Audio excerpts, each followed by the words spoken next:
अर्जदार म्हणून तुमच्या समोर उभे ठाकलेलो आहोत.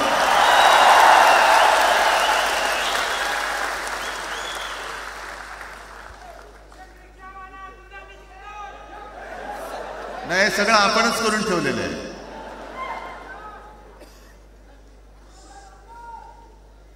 भाषेवरनं जेव्हा एखादा विषय निघतो तेव्हा तो केवळ वरवरचा धरून चालणार नाही. मधल्या काळामध्ये अगदी दोघांनी, म्हणजे मी काय, राजनैतिक आणि आपण सगळ्यांनी या नतद्रष्टांचा अनुभव घेतलेला आहे. वापरायचं आणि फेकून द्यायचं. आता आम्ही दोघं मिळून तुम्हाला फेकून देणार आहोत. आजपर्यंत वापर करून घेतला.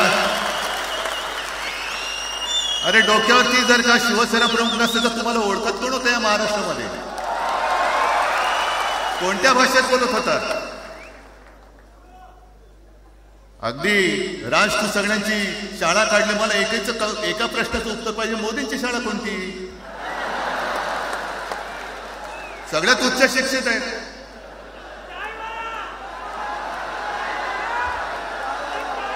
पण हे जे काय यांची मध्यंतर मी बोललो ना, भाजप ही अफवांची फॅक्टरी आहे. मधल्या काळात त्यांनी सुरू केलं होतं. उद्धव ठाकरेने हिंदुत्व सोडलं. हिंदुत्व ही कोणत्याही भाषेची मक्तेदारी नाही. आम्ही अस्सल मराठी बोलणारे तुमच्याही पेक्षा जास्त कडवट, कट्टर, देशाभिमानी हिंदू आहोत. तुम्ही काय आम्हाला हिंदुत्व शिकवताय? अरे 92-93 साली जेव्हा जे काय घडलं, देशद्रोही मातले होते, तेव्हा मुंबईतल्या अमराठी लोकांना सुद्धा हिंदू म्हणून माझ्या शिवसैनिकांनी, शिवसेना प्रमुखांच्या शिवसैनिकांनी, मराठी माणसांनी वाचवलेलं आहे. आणि देवेंद्र फडणवीस आज जे बोलले, बातम्या आली सगळीकडे. मी इकडे बातम्या आणल्या आहेत. भाषेच्या नावाखाली गुंडगिरी